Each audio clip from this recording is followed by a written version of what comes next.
Warahmatullahi wabarakatuh. Selamat sore Ibu-ibu semuanya. Waalaikumsalam Waalaikumsalam warahmatullahi wabarakatuh. Selamat sore juga. Ya, mudah-mudahan kita semua dalam keadaan sehat ya Ibu-ibu. Amin. Pak. Ya, sebelumnya saya minta maaf karena pembimbingan di grup WhatsApp itu masih belum terlalu intens karena saya rasa kita masih memasuki tugas kedua dan akan masuk ke tugas 3. Dan ternyata setelah saya cek ulang, tugas 3 itu pengumpulannya berakhir di tanggal 17 hari Senin nanti ya. Nah, makanya untuk saat ini kita coba kupas tuntas dulu mengenai tugas 3, tugasnya seperti apa, kemudian kriteria kelulusannya seperti apa, karena nanti tugas 3 ini berpengaruh ke tugas 4. Jadi jika tidak lulus tugas 3, maka perkuliahan atau tutorial online ibu-ibu terhenti di sini. Jadi kita coba fokuskan ke arah sana. Nanti untuk katakanlah misal ada perbaikan di tugas 3 itu bisa sekalian diperbaiki di tugas 4, karena tugas 4 itu lanjutan dari tugas 3-nya. Ya, sebelum Ya, Pak. kita masuk, ada yang mau bertanya dulu dari ibu-ibunya, barangkali saya persilahkan.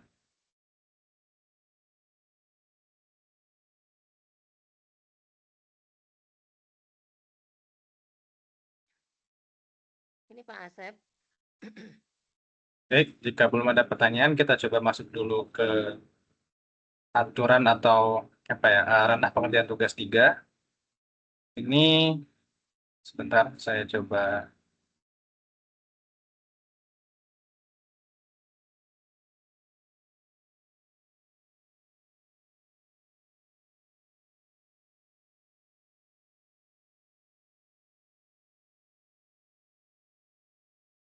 Nah, di sini ibu-ibu diminta untuk mengerjakan tugas 3, yang mana tugas 3 itu bisa kita anggap sebagai draft atau naskah artikel ilmiahnya. Meskipun di aktivitas belajar 5 atau 6 ada format terbaru, tapi itu mengambil jurusan agro atau di Fakultas Sains dan Teknologi, itu kita coba abaikan dulu, kita coba fokus ke panduan yang ada di aktivitas belajar 1. Nah, di sini kita bisa cek di halaman 50, lebih tepatnya di halaman 40 ya. Ada sistematika artikel ilmiah, yang mana nanti artikel ilmiah atau tugas 3 dan 4 yang akan Ibu kumpulkan kurang lebih sistematikanya seperti ini. Ada judul, ada identitas. Identitasnya ini termasuk nama, alamat email, dan program studi di UT. Untuk hal ini kita semua sepakat di PGSD, FKIP, UT ya Ibu-Ibu. Kemudian abstraknya kita buat dalam bahasa Indonesia disertai kata kunci. Kemudian ada bagian pendahuluan, ada metode. Metodenya ini ketika kita melakukan penelitian secara langsung, eh, kita gunakan metode. Tapi ketika kita menggunakan metode ketika kita mereview atau mengambil karya ilmiah atau pemikiran hasil kerja orang lain, kita gunakan kerangka pikir. Jadi dalam hal judulnya itu kita bedakan. Kemudian ada bagian hasil dan pembahasan, simpulan dan saran diikuti daftar pustaka. Sini ada rinciannya masing-masing. Tapi sebelum ke sini, nah ini ada format artikel ilmiahnya ya. Tadi maaf terlewat. Jadi untuk tata letak, kemudian pengetikan dan lain-lain itu sudah diatur di sini di halaman 39, tepatnya di bab 2, struktur, format, dan sistematika. Nah, untuk formatnya kita pakai huruf Times New Roman dengan ukuran 12. Ukuran kertasnya 4, lalu nomor halaman di bagian tengah bawah. Jadi nanti untuk tugas 3 yang belum ada nomor halamannya bisa diperbaiki, ataupun bagi ibu-ibu yang belum membuat bisa dicoba ditambahkan. Jarak barisnya itu 1,5. Kemudian nanti di bagian abstrak atau misalnya di bagian simpulan pembahasan itu ada ketentuan khusus, nanti kita coba cek template-nya. Kemudian baris pertama dari paragraf itu menjorok 1 cm dari bidang tulisan sebelah kiri dan dibuat letak kiri kanan. Nah, ini ya mengikuti format yang ada. Biasanya ada contoh atau template-nya di bagian bawah di halaman-halaman menjelang akhir ya. Kemudian marginnya ini kita buat rata semuanya, atas, bawah, kanan, kirinya masing-masing 2,5 cm. Lalu jumlah halamannya, ini saya rasa ada typo, entah ini 15 atau 25. Tapi biasanya selama kurang lebih 3 atau 4 semester terakhir, saya minta untuk minimalnya itu 10 halaman. Sementara maksimalnya di batas sekitar 20 halaman. Itu dari judul sampai ke bagian simpulan atau saran. Nah, di sini kan ada cover, sementara kan kita tidak memakai cover ya, karena bentuknya artikel ilmiah. Oke, ini sistematikanya tadi sudah kita sampaikan. Kita lanjut ke rincian setiap bagian-bagiannya. Dalam judul ini, ya kurang lebih yang pernah saya sampaikan di web sebelumnya, kita untuk perumusan judulnya itu kita menggambarkan keseluruhan topik kajian dan menarik perhatian pembaca. Jadi, dalam judul itu jangan hanya batas kita ingin menerapkan metode apa untuk targetnya siswa apa. Nah, alangkah lebih baik ketika judul yang Ibu Bapak tulis itu bisa menarik minat pembaca. Misalnya ditambahkan kata kunci spesifik, entah itu tempat Bapak Ibu mengajar, atau misalnya ada hal-hal yang sekiranya dapat menarik minat pembaca, baik itu dari kebaruan metode yang dipilih, atau misalnya penelitiannya yang terbilang relevan dengan kondisi sekarang. Kemudian untuk anak judul saya rasa tidak perlu, dan ini maksimum terdiri dari 20 kata. Dan ya semisalnya ada beberapa lebih 21 atau 22 itu harusnya masih bisa ditolerir ya. Tapi kita coba maksimalkan dulu, maksimalnya 20 kata seperti itu. Nah, untuk penulisannya ini kita pakai Times New Roman ukurannya 14. Kemudian ini marginnya kita buat rata tengah atau center. Jika lebih dari satu baris, maka jarak antar barisnya itu satu spasi. Kemudian huruf pertama pada setiap kata dalam judul dan subjudul ditulis menggunakan huruf kapital, kecuali pada kata depan dan kata penghubung yang ditulis dengan huruf kecil seperti nah ini dan atau pada terhadap melalui. Nah itu kita pakainya huruf kecil di huruf pertama setiap katanya. Adapun untuk huruf kata-kata yang lainnya, misalnya metode diskusi, nah itu M dan D-nya, M dari metode dan D dari diskusi itu kita pakai hurufnya kapital. Nah, lalu di sini kita masuk ke identitas, nama penulisnya ini menggunakan huruf Times New Roman juga 11 poin, dengan spasinya 1 dan ditempatkan simetris tengah atau center juga. Nah, di sini biasanya karena tahun-tahun sebelumnya itu karel atau artikel ilmiah ini bisa diadaptasi dari penelitian tindakan kelas atau PKP, makanya penulisnya umumnya 3, nama mahasiswa, tutor PKP, dan tutor karya ilmiah. Nah, tapi karena di sini kurikulum baru ini kita hanya berdiri sendiri, jadi cukup nama penulis dan tutor artikel ilmiahnya. Nanti kita bisa sesuaikan lah. Dan di sini tidak perlu mencantumkan gelar akademik, hanya nama lengkap seperti itu. Kemudian nama program studi, fakultas, dan perguruan tinggi. Saya rasa ini sudah jelas semua ya, pasti di PGSD, FKIP, UT. Dan itu kita coba tulis kepanjangannya, tidak perlu disingkat. Nah, lanjut ke bagian abstrak.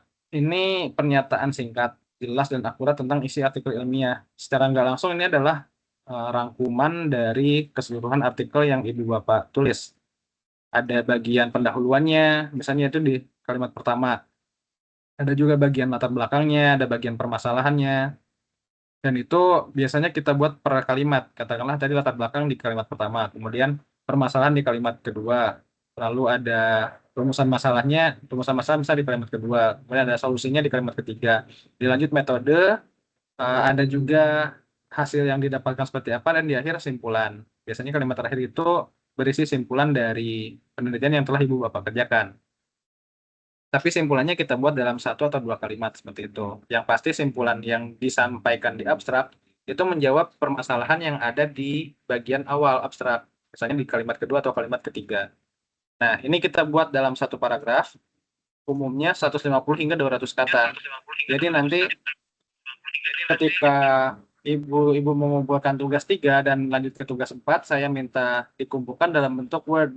Itu agar nanti kita bisa mengecek jumlah katanya. Kalau kita buat atau kumpulkan dalam PDF itu akan agak susah ya buat pengecekannya.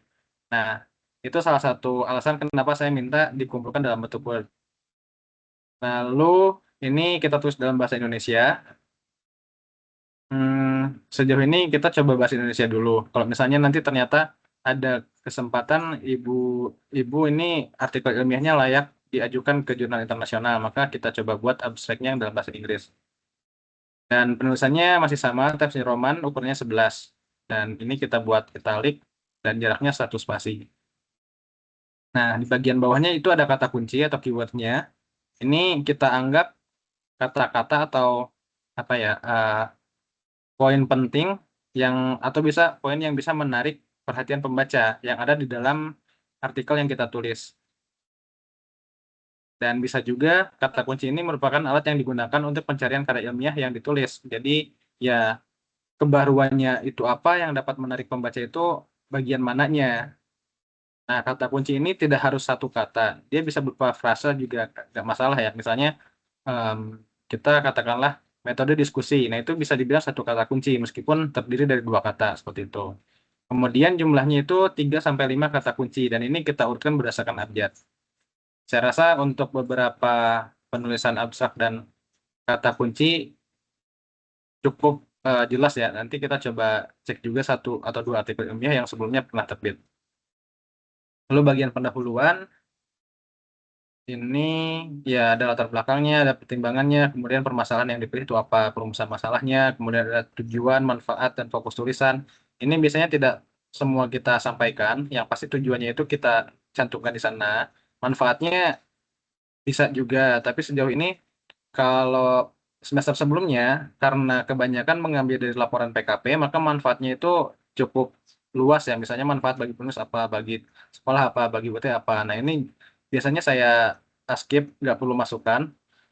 Kemudian fokus tulisannya, keterbatasan tulisan ini secara eh, apa tersirat aja disampaikannya, nggak perlu secara tekstual. Fokus tulisan ini adalah pada apa, kemudian hanya membahas apa itu tidak terlalu gamblang seperti itu disampaikan. Nah, di bagian pendahuluan ini, karena biasanya kita mengutip suatu permasalahan yang ada atau misalnya pernah dipublikasi sebelumnya, atau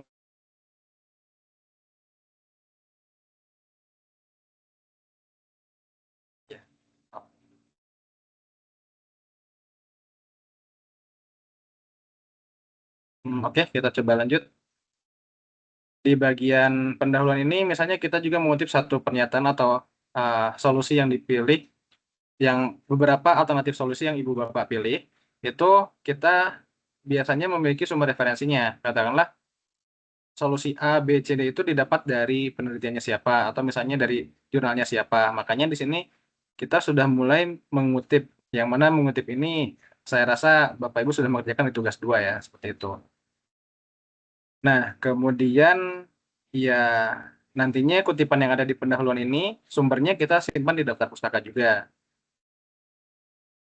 Lalu ya ini salah satu, maaf maksudnya kriteria kutipannya itu relevan, kemudian mencantumkan sumber kutipan langsung atau tidak langsung, disampaikan secara singkat, maksimal sekitar 10% dari keseluruhan referensi.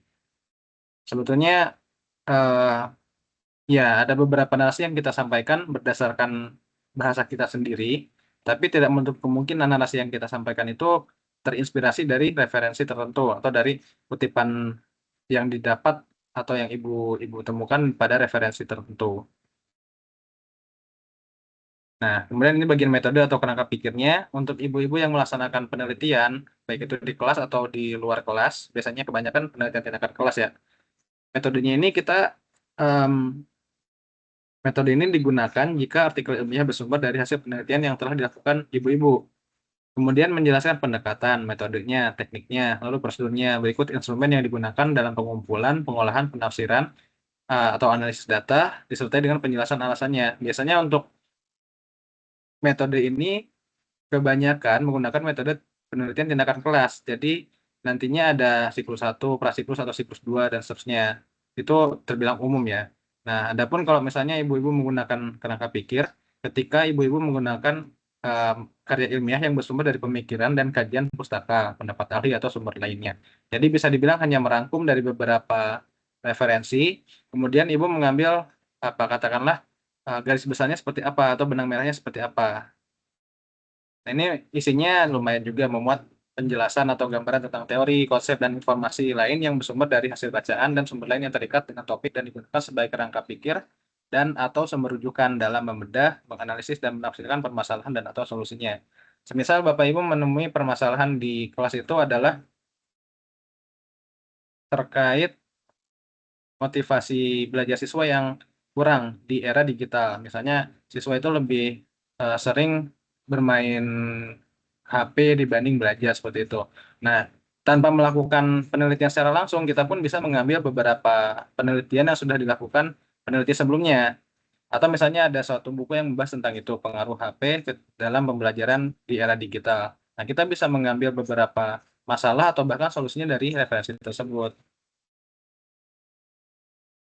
Nah, lalu di bagian hasil pembahasan, ini seperti umumnya ya, saya coba skip karena saya rasa um, umumnya hasil itu adalah hasil yang Ibu Bapak kerjakan selama penelitian atau selama mengkaji referensi atau mengkaji pustaka yang dipilih. Nah, kemudian pembahasannya ya eh, sebagai sedalam apa Ibu-Ibu bisa membahas hasil yang didapat. Bisa disangkutkan dengan referensi yang didapat di pendahuluan, bisa juga Ibu-Ibu mengutip referensi dari penelitian lain. Ini untuk lebih detailnya nanti Ibu-Ibu bisa baca secara mandiri. Kalau ada yang belum dipahami nanti bisa ditanyakan ya. Kemudian bagian simpulan dan saran. Simpulannya ini bisa dianggap eh, rangkuman ya, atau ringkasan dari setiap uraian yang Ibu Bapak sampaikan. Nah, lalu daftar pustakanya ini seperti web 12 pernah saya sampaikan, minimalnya 10 referensi. 5 dari jurnal dan 5 lagi dari buku. Yang pasti referensi yang dipilih ini mendukung atau relevan dengan judul yang Ibu Bapak pilih, seperti itu. Nah, ini pengutipan tugas 2. Silahkan dibaca lebih lanjut lagi jika perlu. Ini penilaian ya. Tapi hmm, biasanya di e-learning itu ada penilaian khusus. Jadi nanti di tugas keempat, Ibu Bapak bisa cek yang dinilai itu bagian apa saja. Kemudian ada tingkat skornya juga. Nah, ini lembar pernyataan bebas plagiasi. Nah, nanti di aktivitas belajar 13 atau 12 kalau nggak salah, ada format pernyataan bebas plagiasi. Jadi setelah ibu-ibu mengerjakan tugas 4 dan tingkat plagiasinya di bawah 30%, ibu-ibu diminta untuk mengerjakan lembar ini. Jadi nanti dipakai materai juga ya, di tanda tangan, lalu di scan, biasanya seperti itu. Ini evaluasinya biasanya dari mahasiswa ke pembimbing atau ke tutor. Nah, ini kurang lebih seperti ini. Judul artikelnya, kemudian penulis pertama dan penulis kedua, dan seterusnya. Ada abstraknya, ada pendahuluan. Nah, ini harusnya masih ada lanjutan ke bawah ya, sampai ke daftar pustaka. Ini contohnya, jadi untuk penulisan itu, penulis artikelnya, itu bisa dibuat ke bawah seperti ini, bisa juga dibuat menyamping. Misalnya di sini Lia Lestari, spasi, Dewi Julia Ratnaningsih. Sama-sama saja. Yang penting, yang ditulis itu adalah nama Ibu sebagai mahasiswa, dan nanti katakanlah nama saya sebagai tutornya, seperti itu. Dan untuk status di sini ada mahasiswa, ada dosen. Ini tidak perlu dicantumkan ya ibu semua. Cukup program studi pendidikan guru sekolah dasar, kemudian fakultas keguruan dan ilmu pendidikan, universitas terbuka, seperti itu. Abstraknya ini kata kunci, kapabilitas proses. Nah, ini dua kata, tapi kita anggap satu kata kunci, pelayanan publik, distribusi. Nah, ini masih perlu diperbaiki karena ini belum alfabetis ya. Harusnya distribusi dulu, kapabilitas, baru pelayanan, seperti itu. Bagian pendahuluannya, nah ini katakanlah bagian yang dikutipnya itu ini permen Pan RB. Lalu misalnya di bagian bawah, nah ini ada kutipan yang diambil dari beberapa referensi yang berbeda-beda. Karena anggaplah pernyataan dari analisis sampai tertentu, ini terdapat di Byrne, kemudian di Montgomery, di McCormack, dan lain sebagainya, seperti itu. Intinya minimalnya itu di setiap paragraf ada satu kutipan yang Ibu Bapak cantumkan. Karena ya, itu sebagai referensi. Artinya, yang Ibu Bapak sampaikan dalam paragraf itu, meskipun ada narasinya, pasti terinspirasi dari satu tulisan tertentu atau dari satu uh, apa ya, karya tertentu, seperti itu. Oke, ini tidak ada. Ya, kurang lebih seperti itu. Ini metodenya. Kita buat satu paragraf utuh semua. Jadi misalnya di bagian pendahuluan, meskipun tadi ada latar belakang, ada rumusan masalah, ada tujuan, itu kita buat dalam satu bagian seperti ini.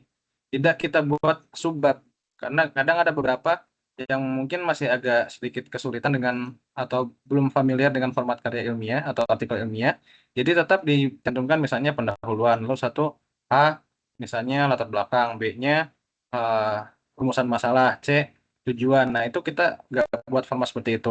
Intinya kalau format sudah sesuai dengan yang ditentukan di panduan, itu saya coba pastikan tugas tiganya selesai, bisa lanjut ke tugas 4.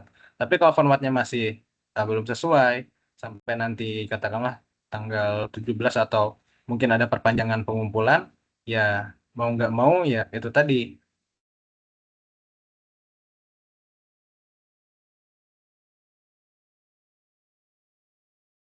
Oh, persamaan matematis.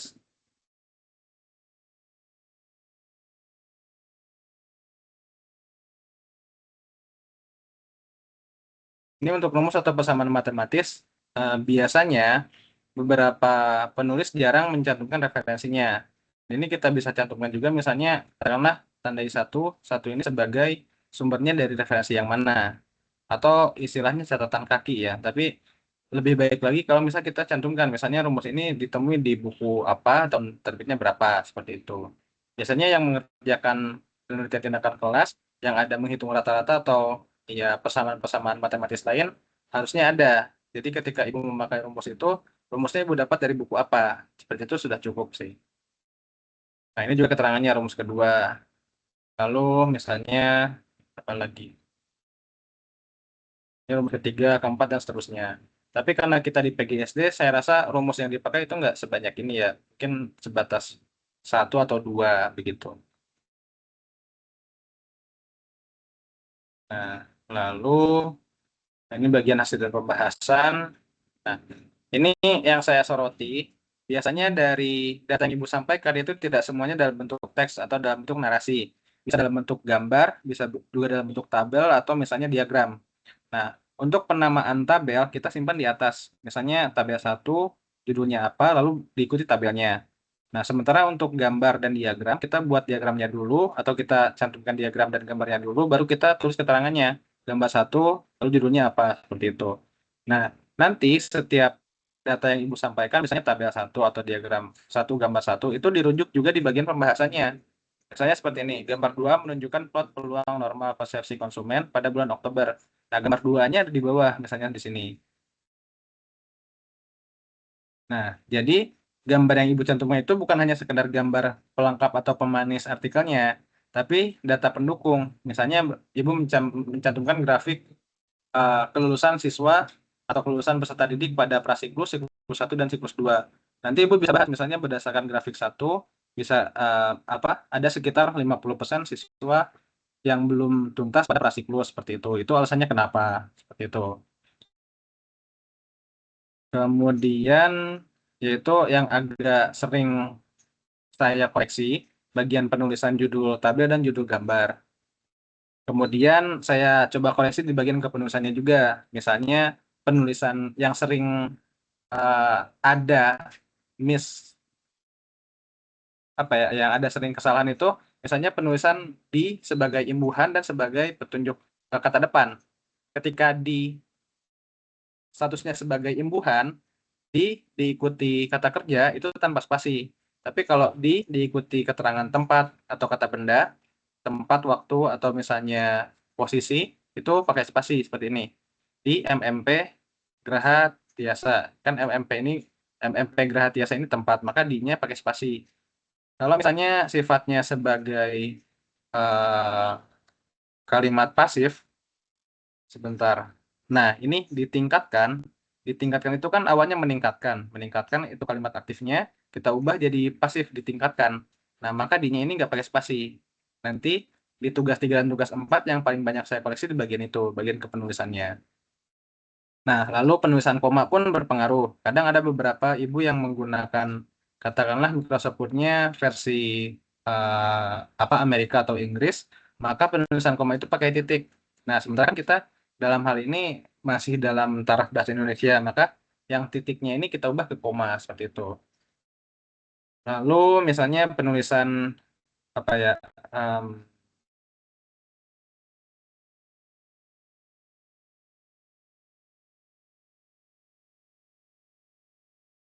Ya, pokoknya terkait kebahasaan lain itu saya sarankan gunakan bahasa baku. Kalau misalnya agak kesulitan bisa gunakan apa KBBI yang terbaru itu versi offline maupun online-nya sudah tersedia.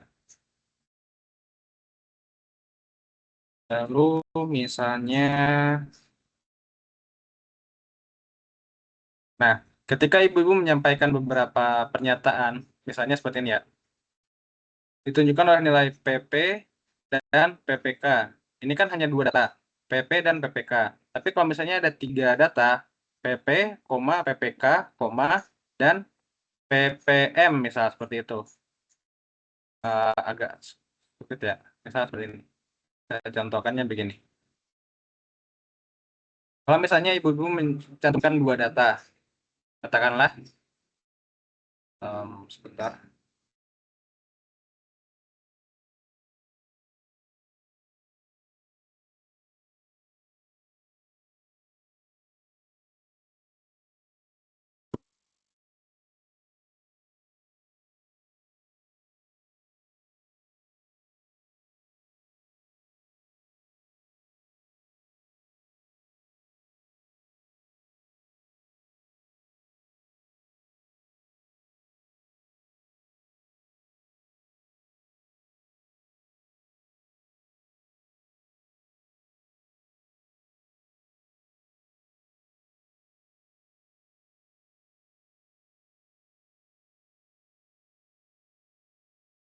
Ya, misalnya saya contohkan di sini. Warna hijau dan biru. Nah, ini kita tidak perlu pakai koma kan. Tapi kalau misalnya kita ada hijau, biru, dan merah. Nah, sebelum dan itu kita pakai koma dulu. Biasanya itu sering terlewat di apa ya di artikel mahasiswa di semester-semester sebelumnya. Nah, pokoknya terkait hal kebahasaan seperti ini itu nanti saya koreksi yang paling umum. Masalah kepenulisan, kemudian metode yang apa? Masalah konten atau metode yang Ibu Bapak pilih itu saya serahkan ke Ibu Bapak pribadi karena kan yang menjalankan Ibu Bapak sendiri yang lebih mudah dikerjakan, yang lebih terjangkau itu yang mana. Kemudian misalnya eh, yaitu titik dua lalu teksnya. Nah, sebelum titik dua itu kita nggak pakai spasi dan hal-hal kepenulisan lainnya seperti itu yang nantinya akan saya soroti. Itu kemudian ini formatnya template artikel ilmiah yang ada di bagian di link deskripsi grupnya, Ibu Bapak bisa gunakan untuk mempermudah. Ini ada tanda bintang ini untuk email harusnya ya. Jadi di sini. Terus email ibu-ibu saja yang cantumkan di sini. Email saya tidak perlu. Nah, terus ini abstraknya, kemudian kata kunci, pendahuluan. Nanti ibu-ibu yang belum mengumpulkan bisa menyesuaikan dengan template ini ataupun template yang ada di panduan yang ada di aktivitas belajar satu. Metodenya, kemudian hasil pembahasan. Ya, intinya untuk penulisan tugas 3 yang nantinya lanjut ke tugas 4, saya mintanya disesuaikan dengan template ini. Template ini atau template yang ada di panduan tadi. Kemudian yaitu tadi penulisan daftar pustaka, ini kita buat alfabetis minimalnya 10. Bapak Ibu mau mencantumkan 15, mencantumkan 20, bahkan sampai 30 itu nggak jadi masalah. Yang penting semuanya ada di sana. Oke, sampai di sini sebelum kita lanjut ke contoh artikel ilmiah atau misalnya tugas 4 nanti ada yang mau ditanya dulu, saya persilakan. Pak Asep, mohon maaf. Ya, silakan Bu. Gini Pak, kalau kita lihat buku modul yang kita terima, yang judulnya panduan TAPS ya, itu ada perbedaan dengan yang disampaikan Pak Asep tadi. Ada perbedaan template ini di abstrak yang di modul tercantum bahwa abstrak menggunakan huruf Times New Roman 12 Pak dengan spasi 1. Nah, di Pak Asep tadi tertulis ukuran fontnya 11 ya. Jadi bagaimana ini Pak? Itu modul TP TAPS yang ada di panutan bukan Bu? Apa modul Ya, cetaknya? Ya, yang berupa modul yang dikirim dari UT dengan kode MKKI 4450 ini Pak, yang kami terima ini. Ya, sebentar Bu. MKKI 4450. Ya.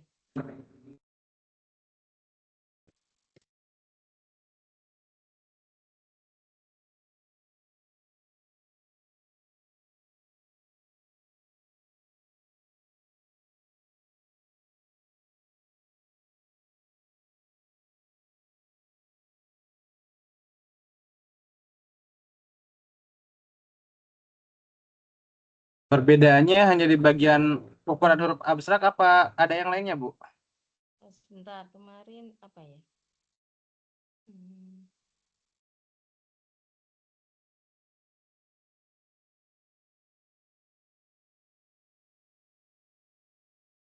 Sementara itu dulu ya Pak ya. Ini Ya. saya cari lagi kemarin. Oke, sementara Untuk ya. yang judul di contoh ini penulis pertama, penulis kedua, saya kira hanya yang dimaksud penulis saya kira hanya kita saja gitu. Jadi berarti kami menuliskan nama Pak Asep di sebelah kanan ya, nama kami Iya. begitu Pak. Oh gitu. Ya Bu, begitu Bu. Iya.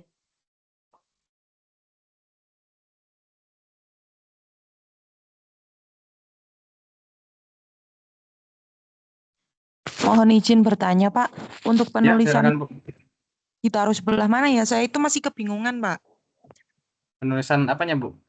Penulis kan itu di contoh ada nama kita penulis, terus ada nama dosen pembimbing apa ya?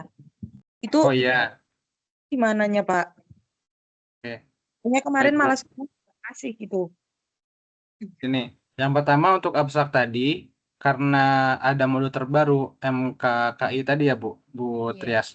Iya. Jadi sementara saya coba cek dulu modulnya, mudah-mudahan ada di panutan atau di modul online-nya saya coba pelajari. Jadi untuk Iya. sekarang Ibu bisa coba ikuti yang di modulnya dulu. Nanti semisal katakanlah saya cek ternyata bisa disesuaikan, ya kita pakai itu. Iya. Iya. Nah, kemudian untuk tadi penulisan nama penulis itu di bawah judulnya Bu Eti ya Bu Tias, Bu Saya, Pak. Tiara, ya Bu Ya. Tiara. Di bawah judul artikelnya Bu, itu nama mahasiswa, nama ibu, diikuti nama tutor karirnya. Langsung gitu, Pak. Langsung aja Bu. Mau di kanannya boleh, mau di bawahnya juga boleh. Oke. Berarti kan bisa nama, NIM, prodinya apa, email gitu, Pak. Baru nama Bapak gitu. Atau nama mahasiswa langsung nama tutor gitu. Kalau Kalau misalkan biasanya ya saya pakainya yang pertama yang kedua tadi Bu, nama mahasiswa, nama tutor. Baru di bawahnya pendidik instansinya dari mana, dari UT, kemudian email gitu. Karena oke, NIM Pak. ini nggak diperlukan Bu untuk Oh, artikel ilmiah. oke, Pak. Ya. Lagi untuk abstrak itu kan ada kata kunci. Kalau kata kuncinya itu wajib 3 atau boleh lebih dari 3, Pak. Saya itu agak lupa kalau yang dulu bikin karil, pas zaman karil itu kan 3. Tapi kalau untuk ini kayaknya saya itu bukan kata, Pak. Bahkan ada ya misalkan kayak berkebutuhan khusus kan berarti itu 2 kata ya, Pak. Oh Itu iya. gimana? Ya Bu, saya coba luruskan lagi, kata kunci itu bukan berarti harus satu kata. Bisa berupa Iya. frase, frasenya itu bisa 2 kata atau bahkan 3 kata. Dan itu kita anggap satu kata kunci, begitu Bu. Nah, Oke, kata kuncinya itu minimalnya 3. Misalnya tadi anak berkebutuhan khusus itu kita anggap satu kata kunci. Lalu misalnya ibu menggunakan metode apa, itu satu kata kunci lagi. Lalu misalnya dalam aspek apa yang kita soroti atau temanya yang kita pilih itu satu kata kunci juga, begitu Bu. tentang di pendidikan gitu di sekolah kan langsung misalkan udah ada pendidik terus metode penelitiannya apa terus topik yang kita angkat apa itu dijadikan sebagai kata kuncinya ya Pak. Iya, betul Bu, begitu. Oh iya terus kan kemarin 10 lembar Pak, kalau misalkan jumlahnya lebih dari 10 lembar gimana Pak? Nah, ya, untuk saat ini kita coba batasi dulu maksimalnya 20 Bu. Maksimal 20 lembar. Ya, Oke, Pak. minimalnya 10, maksimalnya 20. Kita batasi dulu itu. Baik, Pak. Pak Asep, ada lagi Pak Asep? Ya, silakan Bu. Bagaimana untuk menulis hasil wawancara? Apakah dengan kalimat langsung ataukah sudah kita tulis dalam bentuk narasi? Saya rasa kita lebih apa ya? Bagusnya itu disesuaikan aja, Bu. Katakanlah Ibu bisa mengambil parafrasenya seperti apa, itu boleh-boleh saja. Tapi kalau misal Ibu mau ngambil teks aslinya, ya kita anggap kutipan langsung, gitu Bu. Berarti dengan karena saya pernah lihat hasil wawancara itu langsung dengan kalimat langsung. Apakah di versi UT diizinkan untuk menulis dalam bentuk kalimat langsung begitu, Pak? Untuk sementara dicoba dulu Bu. Nanti kita dicoba dulu, Oh ya, atau misalnya Ibu coba cek di bagian modul yang terbaru itu. Karena sebelumnya ya saya rasa yang pernah saya tangani ya. jarang-jarang ada wawancara langsungnya, Bu. Jadi boleh dicoba dulu. Nanti Oke. semisal di tugas 4 terkena plagiasi yang cukup tinggi, itu kita ubah ke parafrasenya kalimat tidak langsung begitu, Bu. Oh gitu, nggih. Nggih.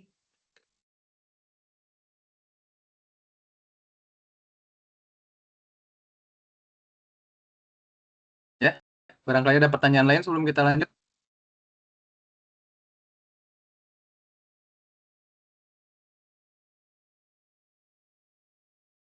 Baik, jika tidak ada, kita coba lanjut dulu untuk template-nya tadi ya di uh, link yang ada di deskripsi grup itu bisa coba cek, ataupun ibu-ibu bisa coba cek di modul yang ada di aktivitas belajar 1. Untuk modul yang terbaru nanti saya coba cek dulu karena kebetulan dari UT belum ada kirim ke saya. Karena ya dari awal saya jadi tutor sampai sekarang belum pernah ada yang kirim modul untuk artikel ilmiah. Tapi kalau untuk mata kuliah umum semisal profesi keguruan atau misalnya kurikulum di SD itu pernah sebelumnya. Jadi saya coba cek dulu. Setelah to web ini nanti saya coba konfirmasi di grup ya. Iya, iya. Iya, Pak. Oke, kita coba lanjut dulu. Ya. Nah,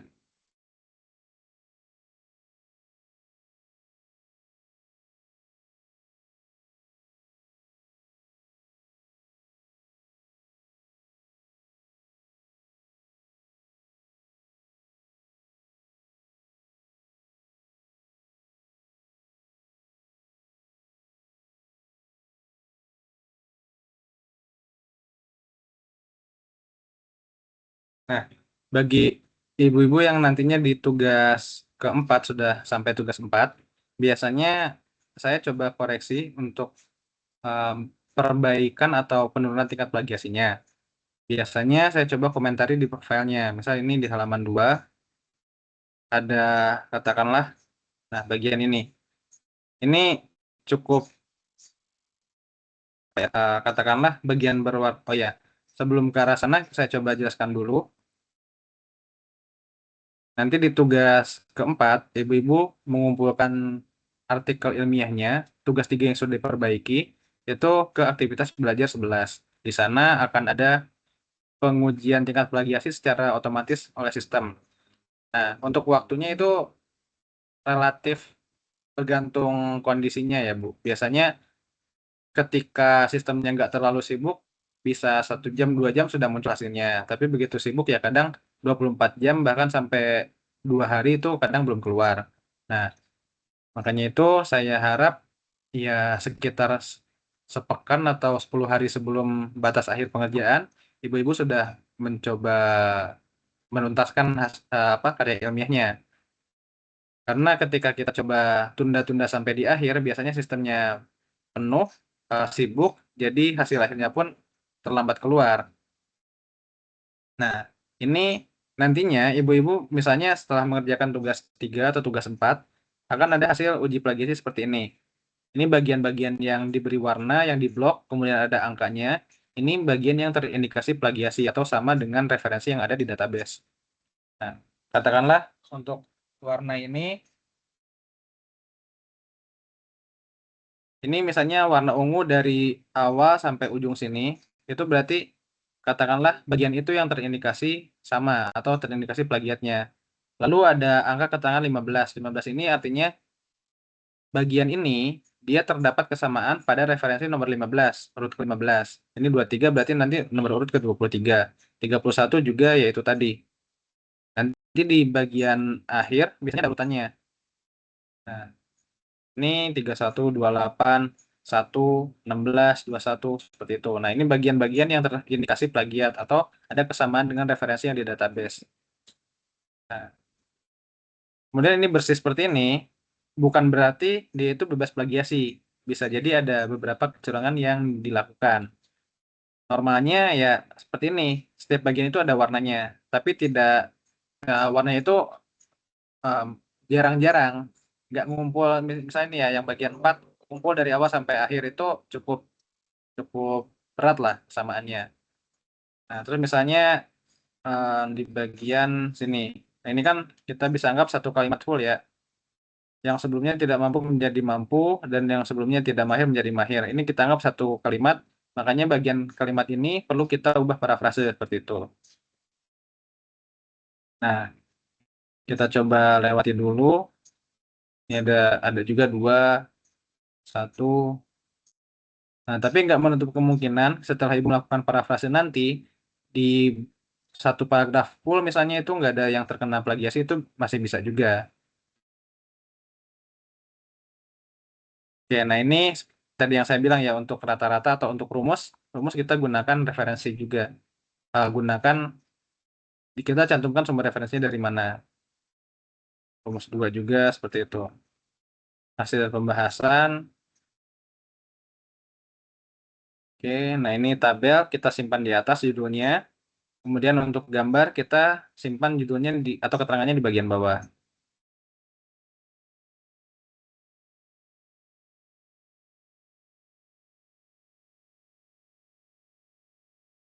Nah, kita di bagian akhir nanti kita akan dapat maksud dari angka-angka itu seperti apa. Misalnya di sini ya untuk daftar pustaka biasanya kita abaikan. Jadi sistemnya tidak mengecek kesamaan yang ada di daftar pustaka karena ini di luar tulisan yang Bapak Ibu buat ya. Di luar artikel ilmiahnya karena dia sebagai referensinya. Nah, ini tingkat plagiasinya ada di angka 18%. Terus ada 1, 2, 3 dan seterusnya. Biasanya yang angkanya 1 itu yang paling banyak tingkat kesamaannya. Dia diambil dari mana? Misalnya dari Eprints, UNY, ACID seperti itu. Ada juga misalnya yang kedua dari metraresearch.com. Nah, jadi tadi ya ini kebetulan yang sudah katakanlah lulus tingkat plagiasinya ya. Tinggal lanjut penilaian. Ini satunya lagi yang tadi saya komentari, ini biasanya yang belum lulus tingkat plagiasinya atau masih di atas 30%. Katakanlah ini masih lebih berwarna dibanding yang tadi ya, bagian teksnya. Nah, dari awal misalnya judul lumayan, satu kalimat ini kena blok. Lalu bagian abstraknya juga sama, banyak yang berwarna. Nah, bagian pendahuluan ini hampir satu paragraf semuanya terindikasi plagiat atau ada kesamaan. Makanya nanti kita coba ubah melalui parafrase. Nah, parafrasenya itu bisa Ibu cek di tugas 2. Kadang tugas 2 itu kita anggap parafrasenya ketika Ibu mengubah kutipan langsung menjadi kutipan tidak langsung. Itu kita anggap proses parafrasenya. Ya, ini saya komentari contoh parafrasenya seperti apa. Nanti misalnya Ibu-ibu tinggal mengikuti bagian yang diubah seperti apa, atau misalnya kita ganti sinonimnya, kita ubah kedudukan kalimatnya yang tadinya kata benda jadi kata keterangan atau dan seterusnya seperti itu. Nah, biasanya kalau masih berwarna seperti ini, cenderung tingkat plagiasinya di atas 30%. Kita coba lompat. Nah, ini masih di angka 57. Nah, terus tadi ketika ibu-ibu cek di bagian yang kalimat yang diblok, ada angka satunya, itu saking banyaknya dia hampir 8% dari semua bagian artikel yang ada yang sudah dicek tingkat plagiasinya. Kemudian bagian kedua ini dari skrip kita ada 5%. Yang tanda 3 ada 4% dan seterusnya. Jadi idealnya itu meskipun kita banyak dari 1 sampai 40 misal. Nah, yang satunya itu katakanlah maksimal cuma 2% atau 3%, sementara yang nanti yang paling bawahnya itu kurang dari 1% rata-rata. Seperti itu untuk contoh nanti tampilan tugas 4 yang akan Bapak Ibu temui. Kurang lebih tampilan tugas 4 yang akan Bapak Ibu temui seperti itu. Lalu untuk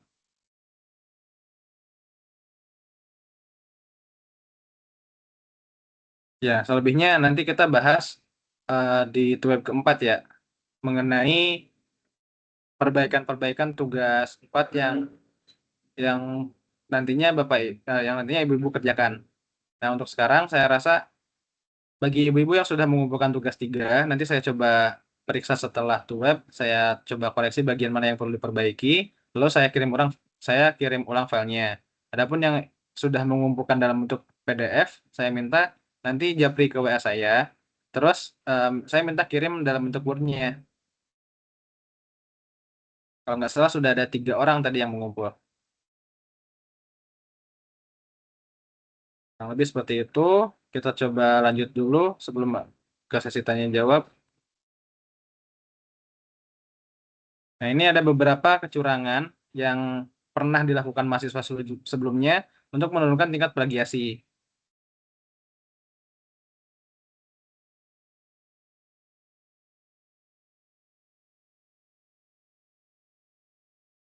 Nah, ini ya maaf namanya nggak saya sensor. Di sini secara sistem dia menemukan adanya karakter-karakter mencurigakan. Ya, suspek karakter. Yang dicurigai itu bukan karakter asli atau karakter murni. Nah, jadi sistemnya itu otomatis bisa membaca kesalahannya di sebelah mana, kecurangannya di sebelah mana.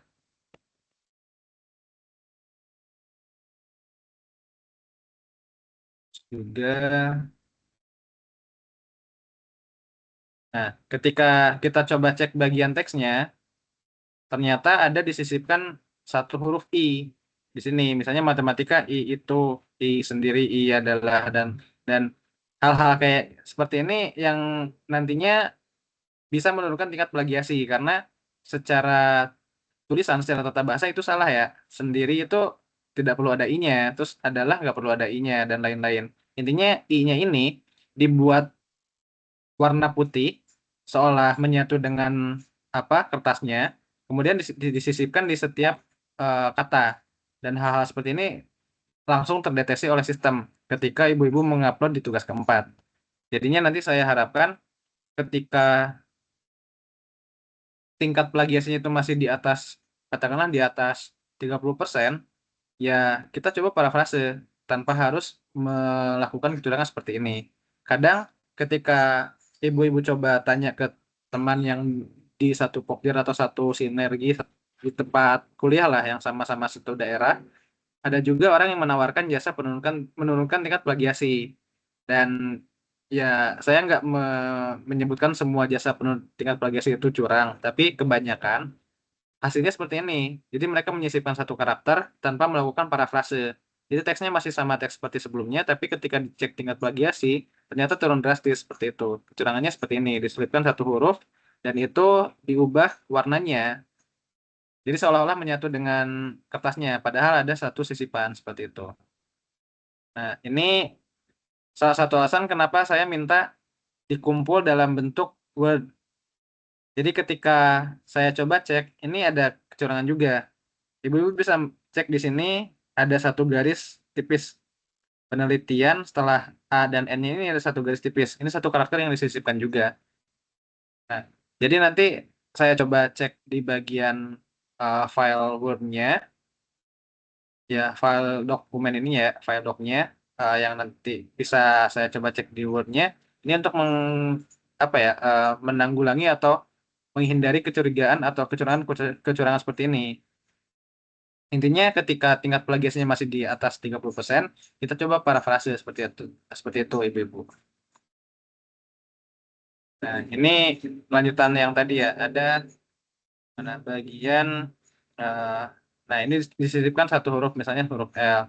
Mengukur ketuntasan klasikal dengan rumus ini, hasil belajar siswa dan seterusnya. Ini bisa dibilang trik-trik yang mahasiswa sebelumnya kerjakan atau lakukan untuk menurunkan tingkat plagiasi, dan itu tidak sesuai. Biasanya kalau katakanlah saya ingatkan 2 kali, 3 kali masih belum ada perubahan, ya di akhir nggak saya luluskan seperti itu. Jadi nanti ini sebagai apa ya, pengingat untuk ibu-ibu, marilah kita kerjakan tugas ini dengan jujur sebagaimana mestinya. Memang untuk kondisi saat ini hal-hal yang sifatnya instan itu cenderung menggiurkan ya, karena tidak perlu banyak waktu dalam pengerjaannya, tidak perlu banyak usaha. Tapi ketika itu hal yang salah ya, saya rasa sebaiknya kita hindari seperti itu. Ya, itu untuk gambaran tugas 3 dan tugas 4 bagi yang belum mengumpulkan. Bagi yang sudah, nanti saya coba koreksi sekiranya memang memenuhi formatnya. Saya coba loloskan ke tugas 4, tapi misal ada perbaikan, nanti malam saya usahakan sudah ada koreksinya di sebelah mana, di bagian apa, seperti itu. Sampai sini ada yang mau ditanya dulu, saya persilakan. Ya, Pak izin Pak, Pak izin. Silakan. Saya Pak. Pak. Bu, siapa? Halo. Iya Pak. Ya, silakan Bu. Saya Lutfiana Pak, mohon maaf ya Pak. Kalau Ya, silakan. kameranya nggak saya nyalakan soalnya lagi demam. Ya. Jadi tugas 3 ini sudah lengkap gitu ya Pak pengumpulannya Pak? Maksudnya sudah abstraknya sampai hasil penelitiannya juga sudah ada gitu? Ya, betul Bu. Diusahakan seperti itu. Tapi semisal ibu-ibu baru melaksanakan atau di tengah penelitian, itu datanya bisa menyusul. Yang penting formatnya sudah mengikuti format yang ada di panduan artikel ilmiahnya. Oh jadi nanti setelah Bapak koreksi baru di tugas 4-nya itu nanti gimana Pak? Kurang lebih sama Bu. Tugas 4 itu penyempurnaan tugas 3. Jadi yang Penyempurnaan ya, saya, oke. iya gitu Bu. Oke siap Pak. Terima kasih Pak. Ya, sama-sama Bu. Izin Pak, mau bertanya. Ya, silakan Bu Tiara. Mohon maaf, di sini hujannya deras banget. Ya. Untuk itu berarti kalau misalkan tingkat plagiasinya itu harus di bawah 30% ya Pak? Iya, betul Bu. Kan kalau misalkan kita ngambil dari sumber atau dari jurnal kayak gitu, kalau misalkan dari sumbernya udah dicantumin, apakah itu masih bisa dikategorikan plagiasi atau enggak ya Pak? Agak takut soalnya.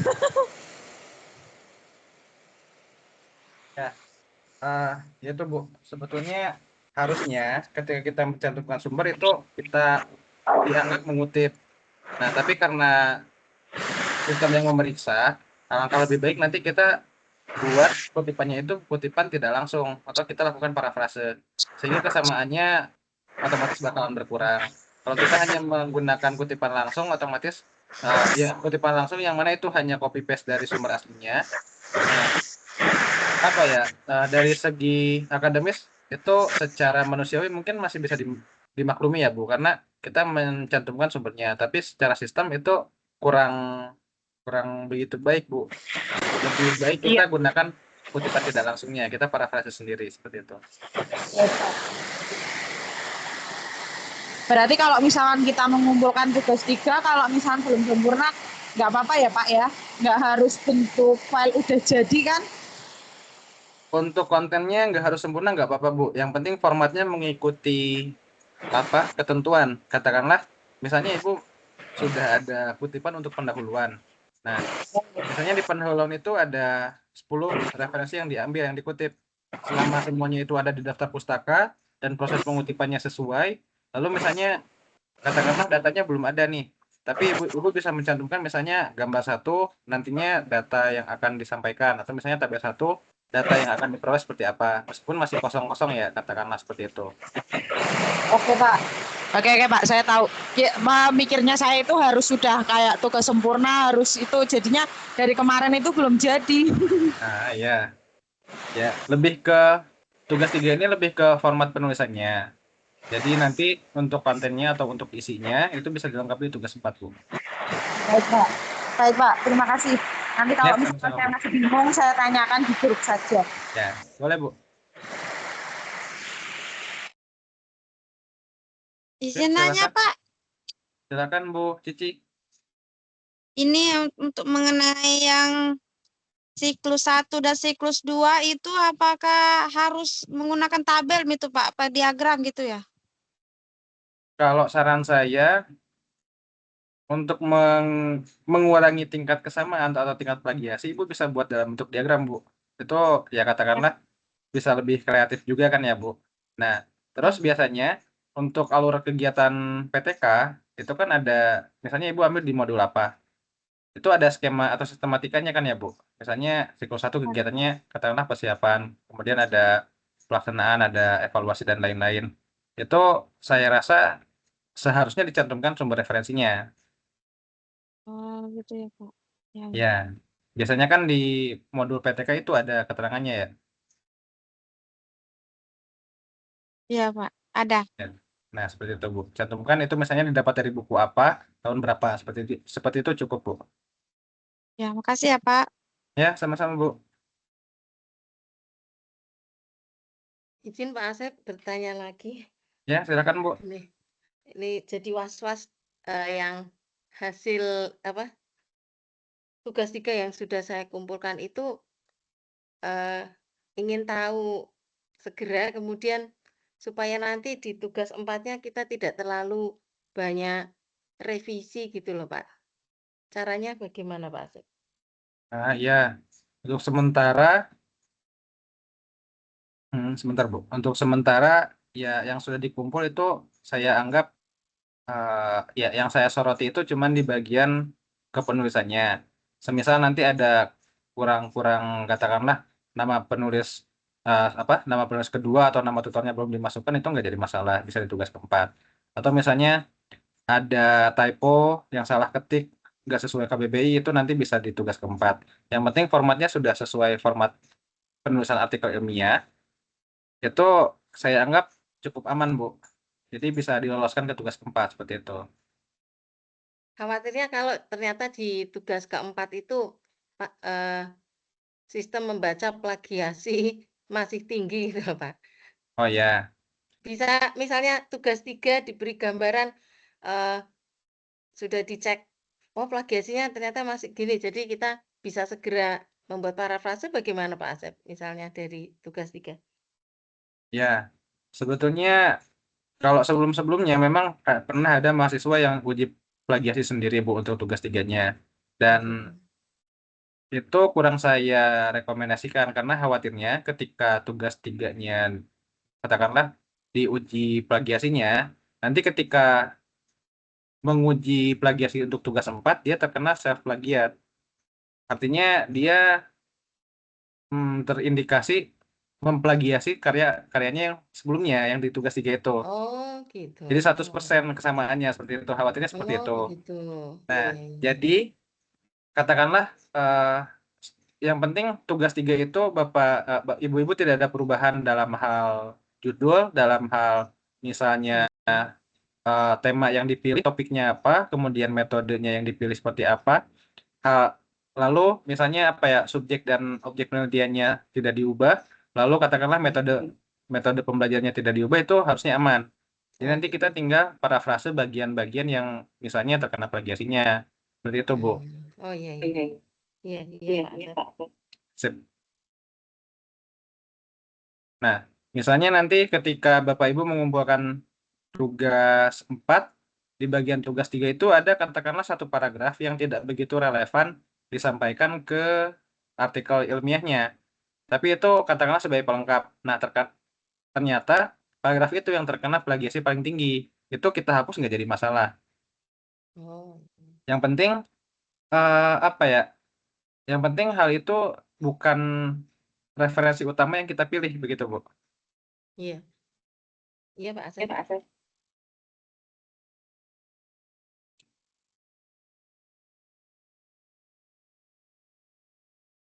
Silakan barangkali ada pertanyaan lainnya.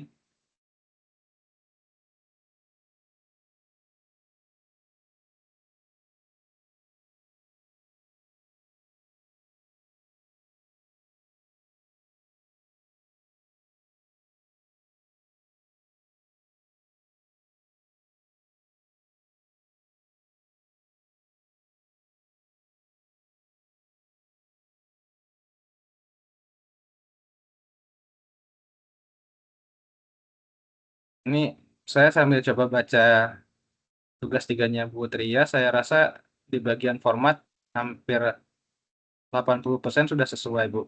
Nanti saya coba cek perbaikan minornya aja. Oh gitu. Kemudian tadi Nanti. Pak Asep mengatakan untuk kami dikirimi file itu lewat WA atau lewat e-learning ya Pak? Yang Oh perlu iya, kami. ya Bu. Jadi nanti setelah tugas 3, itu ada perbaikan ke tugas 4. Nah, kita bimbingannya di WA aja, Bu. Oh Bisa gitu. japri, misalnya Ibu sudah selesai revisi, lanjut ke WA saya. Nanti saya coba cek lagi, katakanlah udah sesuai, saya kirim file koreksinya, itu bisa entah nantinya bisa lanjut ke tugas 4 atau ada perbaikan lagi seperti itu. Jadi ini saya nunggu eh apa namanya? Hal-hal yang perlu itu dari Pak Asep lewat WA nggih? Ya, begitu aja, Bu. Nanti Oh, saya coba usahakan malam ini, tapi kalau ternyata belum, besok minta tolong diingatkan ya. Khususnya bagi iya. tadi Bu Trias, lalu siapa Bu Aulia, dan Bu Cici yang sudah mengumpulkan di e-learning. Bagi yang baru mengumpulkan, nanti saya coba konfirmasi juga. Iya. Untuk Bu Aulia ini formatnya masih perlu disesuaikan. Jadi nanti coba cek template-nya atau misalnya format yang ada di modul yang ada di aktivitas belajar 1 atau mungkin modul yang dikirim dari UT-nya. Jadi nanti Bu Aulia coba disesuaikan dulu formatnya, daftar pustaka. Iya, daftar pustakanya pun masih perlu diperbaiki sedikit. Yang lain-lainnya nanti saya coba cek secara menyeluruh.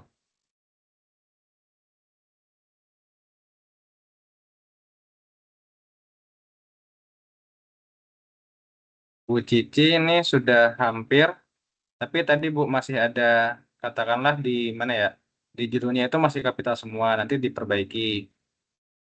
Terus untuk kata kuncinya itu belum alfabetis. Misalnya yang apa, yang paling kelihatan ya.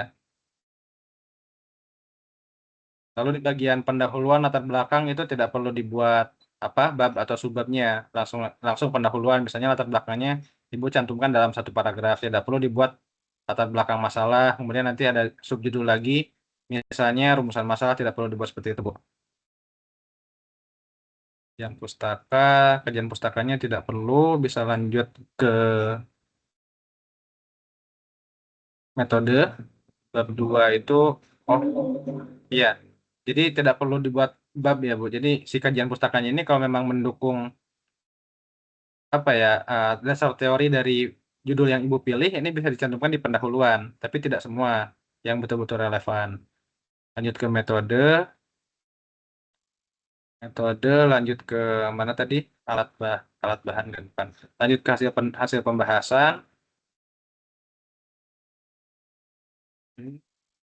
Kesimpulan saran. Nah, ini kadang jadi salah satu apa ya, PR untuk kita semua. Biasanya yang kita cantumkan di bagian hasil itu setiap hal yang kita dapatkan. Nah, sementara yang dibahas dari hasil itu kadang hanya mengulas atau menyebutkan ulang. Misalnya di bagian hasil kita dapat katakanlah datanya itu cukup banyak sampai 3 bahkan 4 halaman. Sementara di pembahasannya kita hanya membahas sekedar 1 halaman atau bahkan 1 atau 2 paragraf saja. Nah, itu sebetulnya kurang begitu baik, kurang begitu layak untuk artikel ilmiah karena yang ada harusnya hasil yang kita dapat misalnya hanya 1 paragraf. Nah, kita bahas 2 atau bahkan 3 paragraf seperti itu. Jadi yang lebih banyak kita tulis itu yang lebih banyak kita sampaikan bagian pembahasannya bukan hasilnya. Nah, jadi nanti PR-nya kita coba cek lagi. Bagian hasil pembahasan itu idealnya berapa banyak, berapa halaman, dan bagian apa pembahasannya itu idealnya lebih banyak dari bagian hasil yang didapat. Nah, lalu biasanya hasil pembahasan itu lebih banyak dibanding pendahuluan. Jadi nanti di bagian pendahuluan katakanlah ibu ibu bisa dapat 2 atau 3 halaman, maka nanti di bagian hasil pembahasan harus lebih dari 3 seperti itu. Dan ya itu patokannya masih ke jumlah halaman yang standar ya, minimalnya 10, maksimalnya kita anggaplah 20 halaman seperti itu. Baik, sampai sini ada yang mau ditanya dulu untuk gambaran tugas 3 dan tugas 4-nya? Saya persilahkan.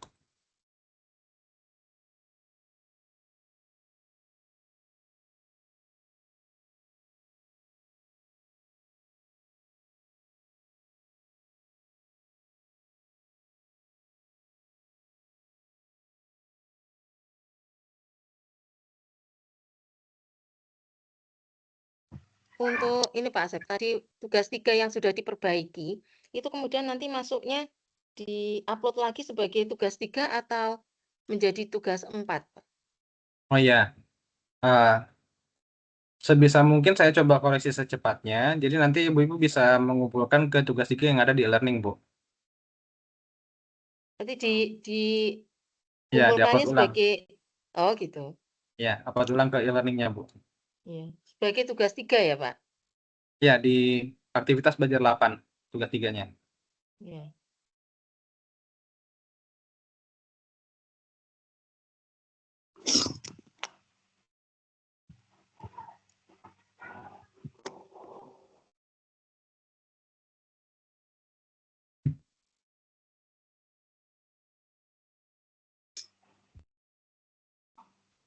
Izin Pak bertanya.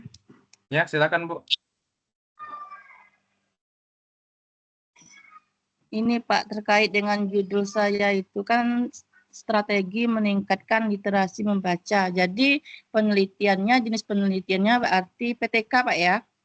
Iya, Tindakan Bu. kelas. Bagusnya begitu, Bu. Ya, Ya. ya. Ini terus saya ganti ini ya mata pelajarannya Pak. Oh Saya ya. ganti. Ya. Bahasa Indonesia jadi sejarah SKI. Saya ngajar SKI soalnya. Iya, cocok, Bu. Iya, itu tadi kalau misalnya ada perubahan judul dari tugas 1 2 3 itu masih eh, boleh, tapi nanti dari tugas 3 ke tugas 4 itu kita coba nggak ada perubahan lagi, Bu. Jadi di tugas 3 ini sudah fix ya, yang Ya. dikatakanlah tadi meningkatkan literasi, itu kita fokus di literasinya. Kemudian mata Ya, pelajarannya kita fokuskan di katakanlah apa sejarahnya atau SKI-nya ya, seperti itu, Bu. ya. Saja. Oke, Bu. Ini batas ininya 17 Pak ya? Iya, Tidak di panjang. e-learning itu tanggal 17. Nah, masalah diperpanjang atau tidak itu biasanya dari UT Pusat langsung, Bu. Bukan dari saya yang menentukan. Jadi kita coba maksimalkan dulu sebelum tanggal 17. Iya, iya. Soalnya belum selesai Pak. Waktu 3 hari lagi. Ya, ya itu tadi, Bu. Kalau misalnya datanya belum ada, minimalnya dari bagian judul, identitas, abstrak, lalu ke pendahuluan, metode, hasil pembahasan pun kita cukup seadanya dulu. Atau misalnya Ya, gambaran kira-kira nanti hasilnya seperti apa itu nggak jadi masalah. Misalnya katakanlah tadi PTK-nya ada 3 siklus ya, prasiklus, siklus 1, siklus 2.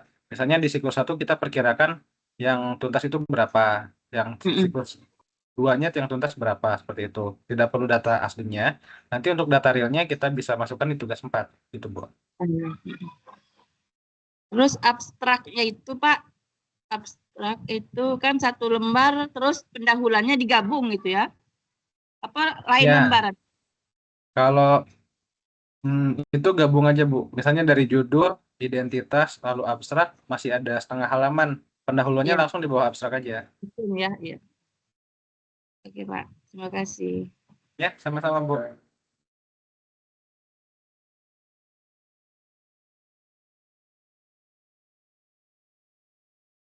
Ya, Bapak Ibu yang lainnya, barangkali ada pertanyaan, saya persilakan.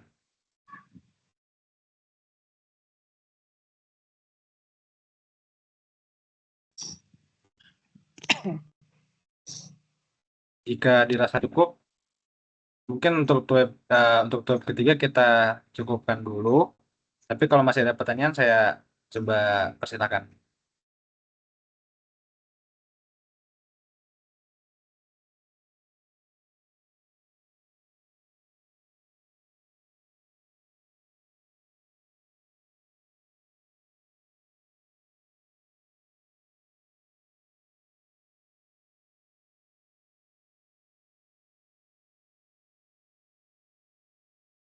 Baik, sebelum kita tutup, saya coba tegaskan kembali.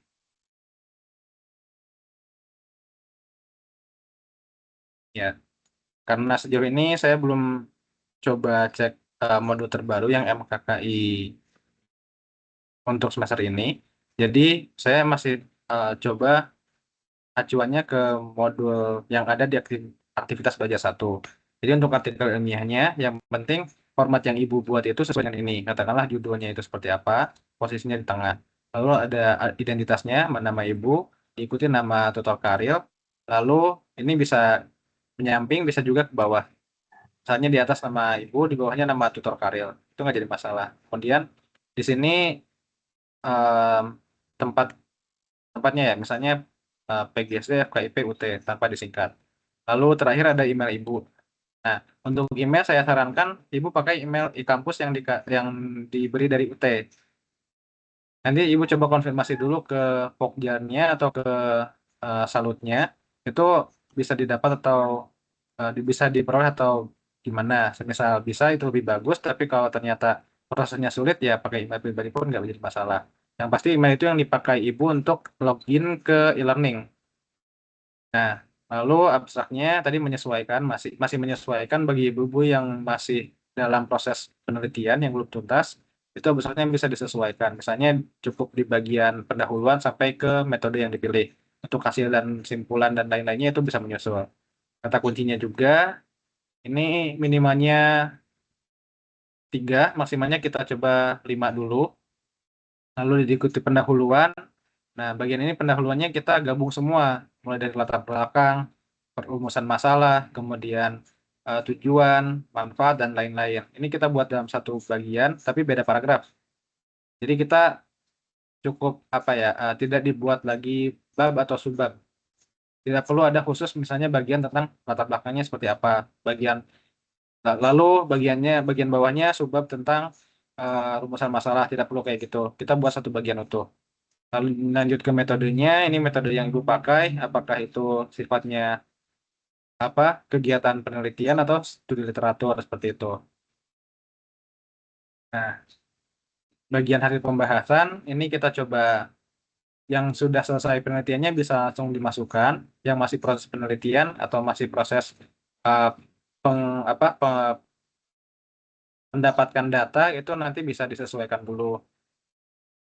Misalnya perkiraan di Prasikus itu yang tuntas berapa. Kalau misalnya mengambil metodenya PTK, misalnya di siklus 1 yang tuntas berapa, siklus 3 diharapkan tuntas semua, seperti itu kan biasanya. Nah, saya bagi yang belum selesai, saya harapkan ada minimalnya 1 tabel dan 1 gambar, serta penamaannya. Jadi nanti di sana, misalnya nanti di tugas 4 tidak lagi digunakan, setidaknya ada 1 media penyampaian informasi yang bukan hanya dari teks, bukan cuma dari narasi. Biasanya saya sebagai pembaca lebih cenderung tertarik ketika ada gambar atau misalnya ada tabel dibanding teks yang katakanlah cukup panjang ya, dari 1 halaman itu full teks, itu kadang ya menurunkan minat membaca begitu, Bu. Nah, kemudian simpulan dan saran, ini simpulannya meskipun nanti belum ada dibuat katakanlah simpulannya itu harapan yang didapat lah seperti itu. Kemudian sarannya ini bisa spesifik fokus ke pembahasan atau misalnya hasil yang Ibu Bapak dapatkan, bisa juga sarannya sifatnya katakanlah tertuju langsung ke misalnya instansi tempat Ibu bekerja atau melaksanakan PTK-nya, atau misalnya kontennya seperti apa, atau misalnya Ibu setelah melaksanakan penelitiannya Ibu terpikir katakanlah satu saran, kalau misalnya menggunakan metode ini apakah hasilnya bisa lebih baik atau seperti apa begitu. Dan yang cukup penting, penulisan daftar pustaka. Ini ibu bisa menyesuaikan ikuti versi apa style yang ketujuh. Untuk penulisannya, contoh penulisan daftar pustaka itu ada di panduan MKWI yang di aktivitas belajar 1 ya. Dicoba cek dulu, atau misalnya tidak ada perubahan, Ibu bisa copy paste dari tugas 2-nya. Yang pasti nanti diatur sedemikian rupa, itu posisinya alfabetis dari A sampai Z. Seperti itu. Ya, saya tegaskan itu dulu untuk tugas 3-nya. Ketika semuanya sudah mengikuti panduan atau template-nya ini, saya pastikan ya tugas 3-nya tuntas bisa lanjut ke tugas 4 seperti itu. Jadi silakan manfaatkan waktu yang tersedia, kurang lebih ada sekitar 4 hari lagi ya. Ya mudah-mudahan nanti ketika katakanlah masih banyak mahasiswa yang belum mengumpulkan, ya dari UT-nya ada perpanjangan waktu kita nggak tahu, tapi katakanlah dari UT tidak ada perpanjangan waktu, maka kita maksimalkan waktu yang masih ada seperti itu.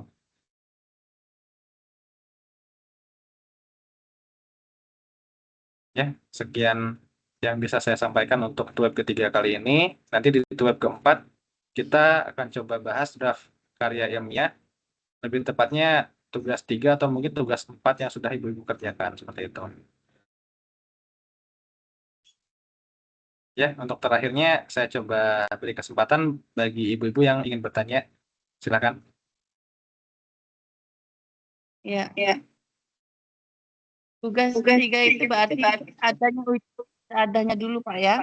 Nggak Ya, mesti betul, Bu. harus misalnya harus 10 lembar, minimal 10 lembar, nggak apa-apa kurang dari 10 lembar misalnya. Iya, nggak apa-apa dulu, Bu. Yang penting itu tadi, yang di tugas 2 itu kutipannya ada di tugas 3, daftar pustakanya ada di tugas 3, seperti itu. Dan lain-lainnya Oke. menyesuaikan. Iya. Ya Pak. Ya, Bu. Baik, Pak. Terima kasih. Ya, Nanti sama-sama, Bu. nanti kami di grup ya, Pak. Ya, Bu. Ya, nanti kalau misalkan ada yang perlu ditanyakan, nanti kami tanyakan di grup. Oh iya, boleh, Bu. Berjalannya pengerjaan. Ya, boleh, Bu. Silakan.